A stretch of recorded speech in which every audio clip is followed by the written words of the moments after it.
最低賃金はおおよそ、現在約1200円程度かというふうに全国平均ですね、フルタイムで働いたとしてもですね、お給料は手元に残るお金15万円から16万円程度というふうになっています。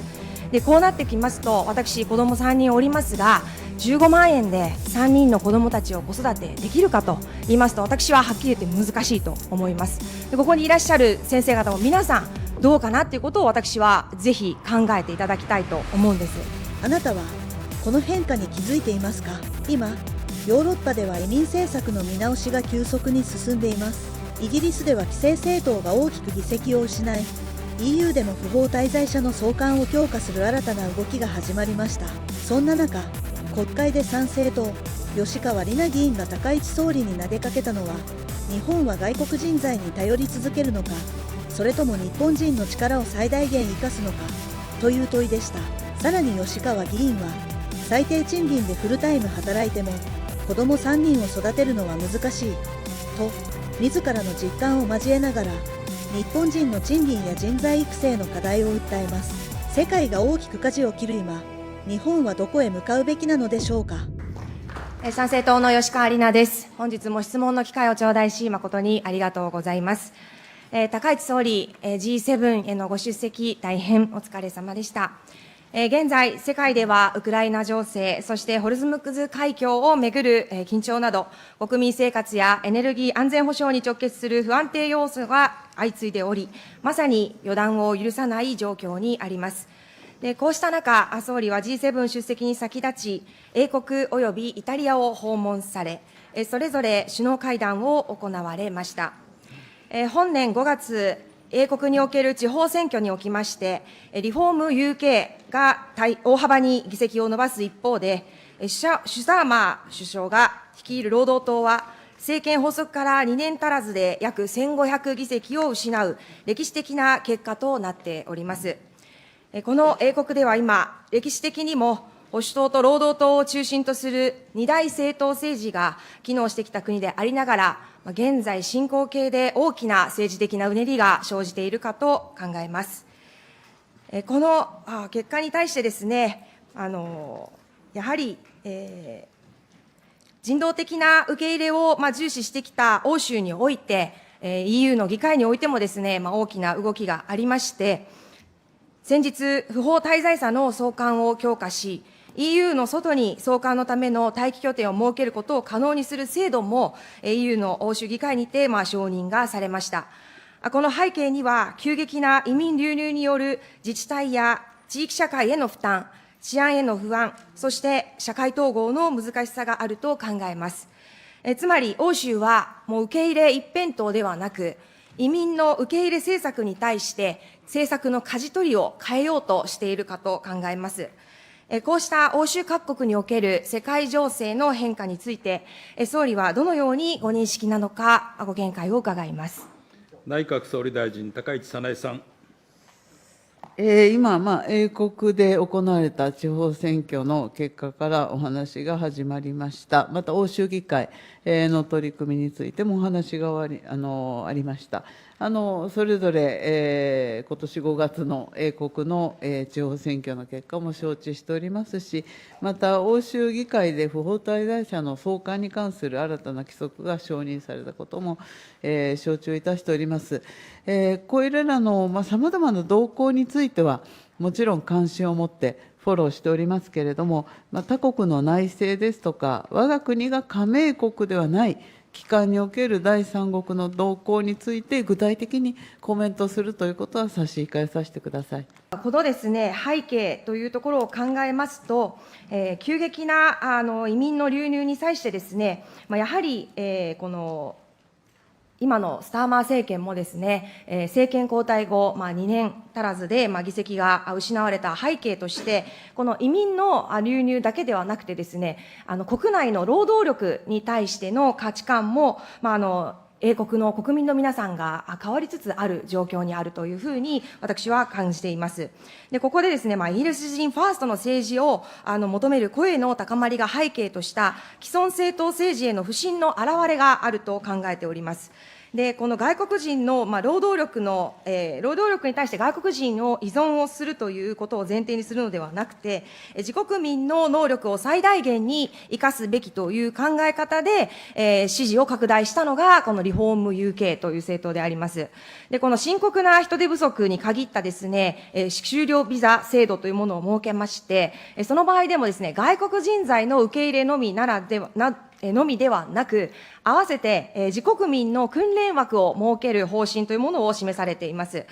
すなわちこれは外国人材の受け入れを単独で進めるのではなく、その受け入れと合わせて国内人材の育成、就労支援を進めることを要件とし、自国民の能力を最大限に生かした上で、なお不足する部分を外国人材で補完しようという考え方であります。我が国におきましてもですね、3月、我が党の参議院法務委員会にて、足立雄二議員が示したように、活用がですね、必ずしも容易ではない側面があることには留意が必要ですが、約400万人に及ぶですね、潜在的な国内労働力が存在することを示しました。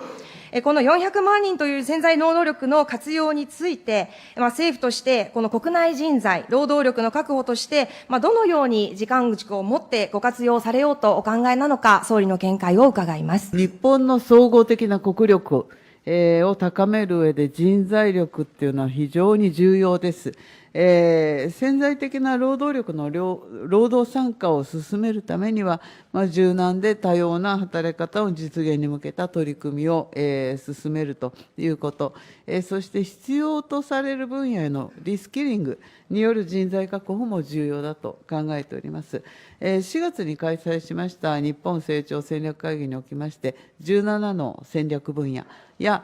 建設を含む、それを支えるエッセンシャルサービスの担い手の育成に向けまして、関係大臣が連携して、リスキリング講座の開発、提供まで一気通貫で支援する取り組みを進めるように指示をしました。先週16日から関係府省庁連絡会議を開催しておりまして、国内で必要とされる人材の育成確保に取り組んでまいります。政府においてもですね、様々な国内人材の活用に向けての取り組みを行われているということは承知をしておりますが、やはりですね、これから先の若い世代への技術の継承だったりですね、産業育成、これがですね、もっともっと後押しされるべきではないかと考えております。で、我々参政党はですね、外国人材の受け入れをすべて否定をしているのではございません。高度な専門性を持ち、我が国の成長や税収にもですね、資する人材を受け入れていくということは当然あり得ることかと考えます。しかし、低迷しているですね、現在の国内の経済状況下において、経費の削減をするために低賃金労働の穴埋めとして外国人材に依存する構造を続けているということは、国内の賃金の上昇をはばかり、産業の生産性向上を遅らせ、結果として日本人の働く場所と所得を圧迫し続けることになりかねないかと私は考えます。で、この人手が足りないということに関してなんですが、根本的にですね、賃金が安いからみんな働きたくない。で、最低賃金はおおよそ、現在約1200円程度かというふうに全国平均ですね、考えておりますが、仮にです、1200円でフルタイムで働いたとしてもですね、お給料は手元に残るお金、15万円から16万円程度というふうになっています。で、こうなってきますと、私、子供3人おりますが、15万円で3人の子供たちを子育てできるかと言いますと、私ははっきり言って難しいと思います。で、ここにいらっしゃる先生方も皆さん、どうかなっていうことを私はぜひ考えていただきたいと思うんです。で、やはりですね、政府としては過去最高の賃上げ率ということで、そういうふうにおっしゃられて報道でもあるのもよくわかります。大企業でも上がっているのわかりますが、実質的にどれだけの日本国民に恩恵があるのかというふうに考えますと、やはりそこには手当がまだまだ行き届いていない。現場においても価格転嫁ができていない。賃金が上げられない。そして賃上げ妨害税たる消費税の重みがあると私は考えております。そして、そんな中でですね、外国人材をたくさん、今これからも活用していくということになりますと、外国人材として来られている外国人の方々が、日本で働いた大部分のお金、海外に送金されるというところもあるかと思います。また、社会的なコスト、20年後、30年のコスト、こういうことを試算していきますと、やはり私としてはですね、日本人材の活用というものをしっかり目を向け、外国人材に頼るということは、ですね、他力本願ではダメだなというふうに考えております。このようにですね、外国人材の受け入れと国内人材の育成を一体で考えるですね、国家戦略をぜひ総理にはお示しいただきたいと思いますが、いかがでしょうか。外国人政策はさまざまな行政分野にまたがりますから、高市内閣では初めて司令塔として外国人政策担当大臣を置きました、小野田大臣でございます。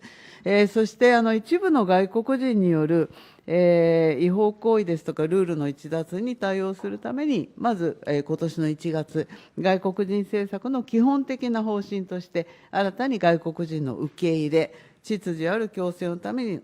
の総合的対応策、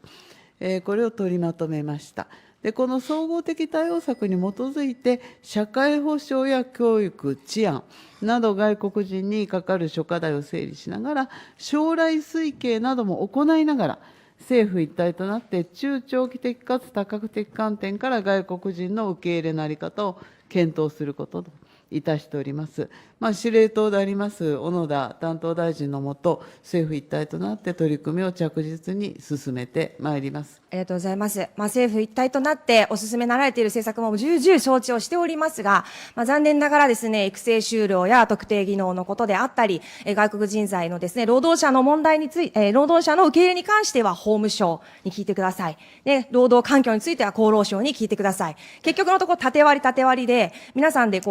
質問の調整なんかをしていますとですね、結局皆さんいや、私の所管じゃないですというふうな感じですね、縦割りの話し合いというものが、なかなかまとまっていないような状況を鑑みます。ですので、私たち参政党はですね、外国人総合政策庁の設置等によるですね、外国人政策の総合的な推進に関する法律案、この司令塔の機能の省庁を作成いたしました。ですので、ぜひですね、こういった部分もしっかりと、我が国日本を率いる高市政権にも見ていただきたいというふうに考えます。